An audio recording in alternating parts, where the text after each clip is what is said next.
Okay, welcome back. 4 points higher on the Nifty. It's kind of coming back a little bit, just a little bit, but no real big consolation whatsoever. Market breadth is still 2:1 in favor of declines, and overall it's looking a little weakish. I mean, actually, let's pull up Piramal Enterprises. It's seen a sharp surge in the last 5 minutes, actually, practically. I saw the stock at 1990 or so. It's at 2010, 2040. Look at that. Oh, that's a 5% gain on Piramal coming out of nowhere. And about 2% of it coming in the last 5 minutes or so. So that's a big one. We should actually highlight that at the bottom of the screen. So it's a sharp surge on Piramal coming in right now, both on cash and on futures. I think the futures is at about 2013 and the cash price is running ahead, if I've got the figures right here.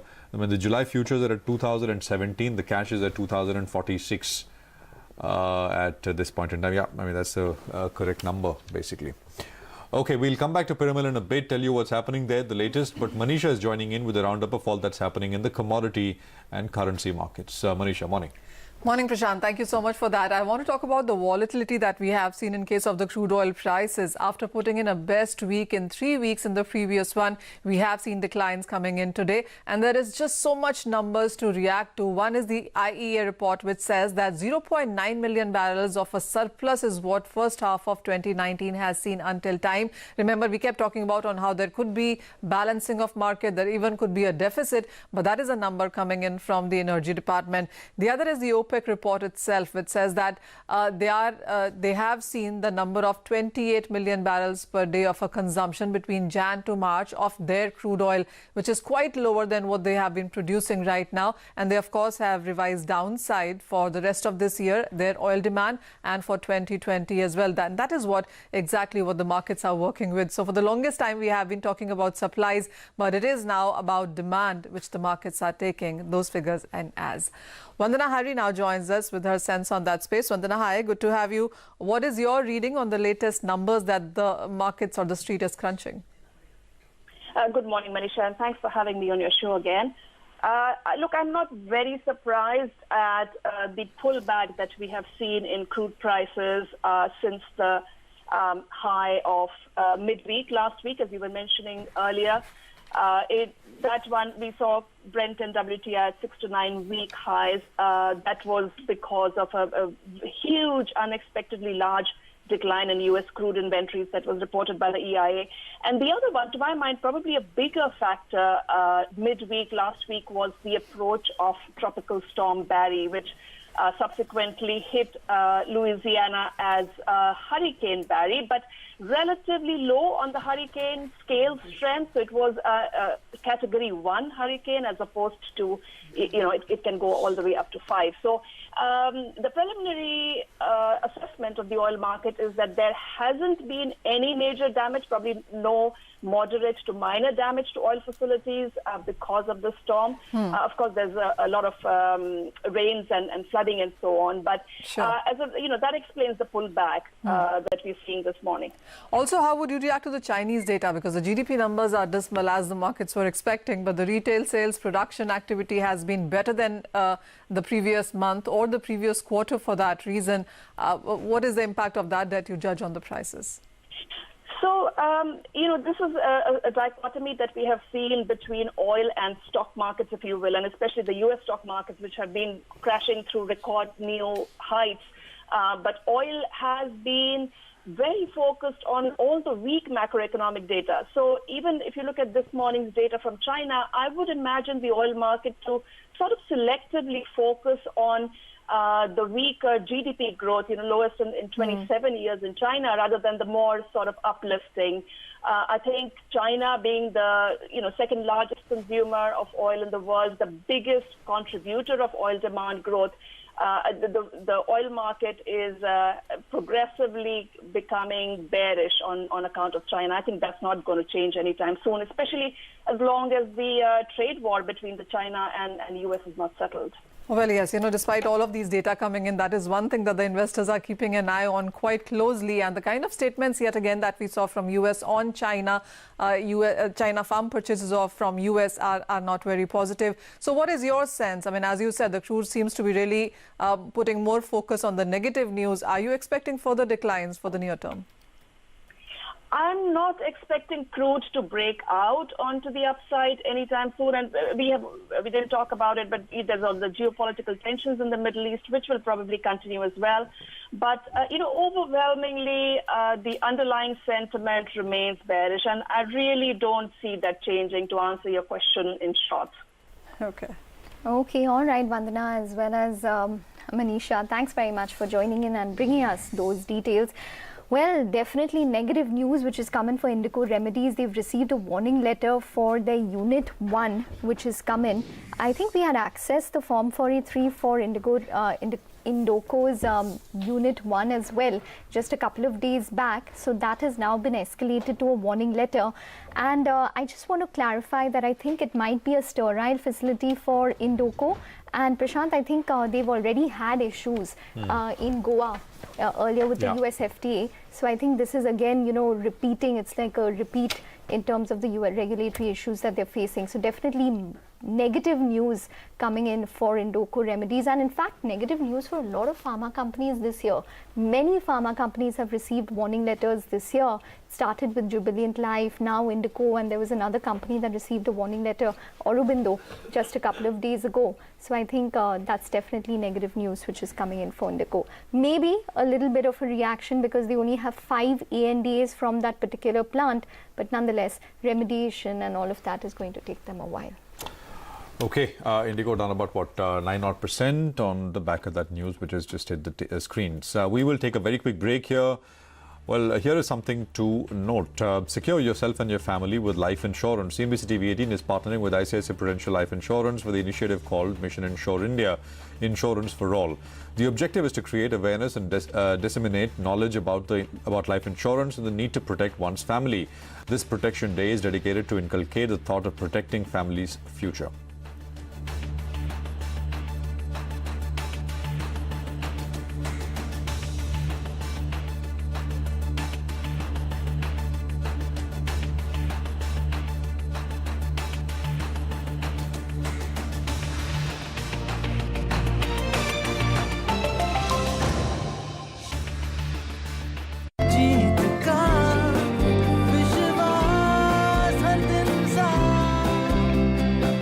Transport finance विश्वास जीत का।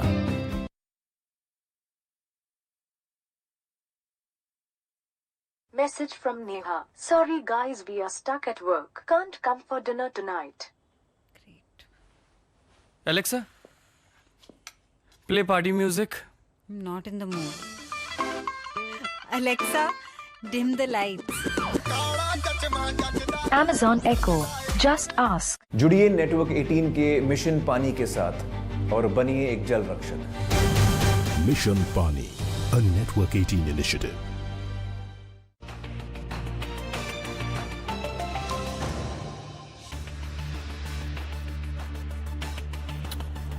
Okay, welcome back. Indoco, of course, is recovering a little bit as we speak.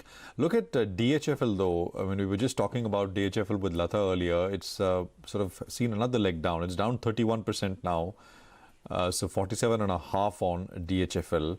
And the other one, which has moved incrementally in the last 10 minutes, is Piramal, as I was highlighting.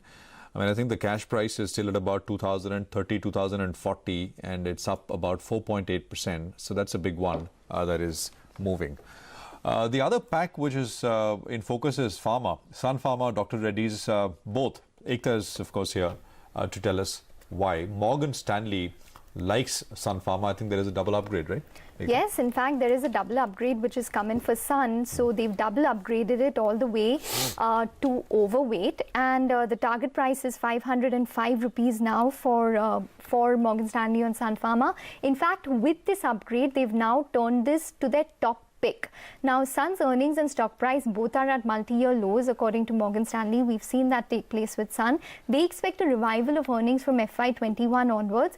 FY21 onwards, they expect it to be driven by steady growth in the base business, coupled with plateauing current elevated cost structures. US specialty is a cost optionality according to them. Potential upside from the psoriasis drug Ilumya is not priced in. The market is only focused on the challenges with that particular drug. So I think that's the reason why Sun is gaining. Plus, they've launched this sprinkle version of a cholesterol drug in the US. It's the first FDA approved version of that.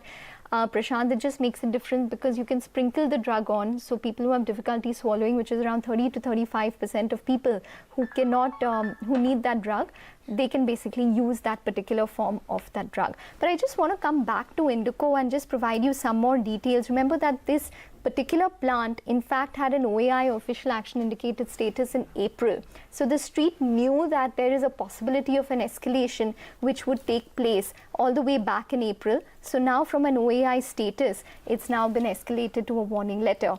Nonetheless, bad news for them, 4 or 5 ANDAs from that particular plant. Okay, lots of pharma news that we are taking stock of. Let's bring in Ashwini Gujral to take us through what he sort of would like to do now as far as the market is concerned. Ashwini, thanks very much. Good morning. So is there a trade first on the Nifty? What do you make of things? Well, often I am done by 11 o'clock. So we went short in the morning and by 11 we got a 11.520 thereabouts. Now, the overall issue is that the markets are weak. I mean, Infosys went up today, it can't go up every day. 2 sectors are positive, rest all are negative. So while this is not the best time to trade because you get most traction early morning, but the trade you can take is to get short here because you had a bit of a pullback rally. And I would be more comfortable, or I would expect levels below 11,500. So that way, you know, the bias is down. You're sitting on a pullback rally, but the best decline may have been done. So do half your volume, have smaller stops, but I would think that sooner or later we will break 11,500 because financials are weakening for some reason. IndusInd Bank could not go higher today. So it's fairly clear that you know, IT cannot go up every day, and chances are that we'll soon break down below 11,500. Having said that, Indiabulls Housing is a sell with a stop of 647, target of 630. BOB is a sell with a stop of 126, target of 114, and HPCL is a buy with a stop of 279, target of 292. Okay, we've got a question on Twitter coming through, Ashwini. Mr. Seth wants to know what you would want to do on Reliance Industries. He's got a medium-term outlook. I mean, I guess he wants to know whether you should buy it. He doesn't say if he already owns it, but your view on RIL. See, medium term means more than a month. So that he needs to decide whether he can hold for more than a month. But if you just ask me overall general view that should he buy it and hold on forever, I think that you can do. The 200-day moving average is about 1230. So even that way, you know, the stops are fairly close by. So I would think if something can be bought, it is probably Reliance Industries. Okay, Ashwini, thanks very much. Appreciate you joining in and running us through your trades, your view on the market, and of course answering that question on RIL. We will slip into a very quick break here. It's 11:30. We come back with Mr. U.R. Bhatt, Director at Dalton Capital Advisors, for a quick fundamental check on things in just a bit.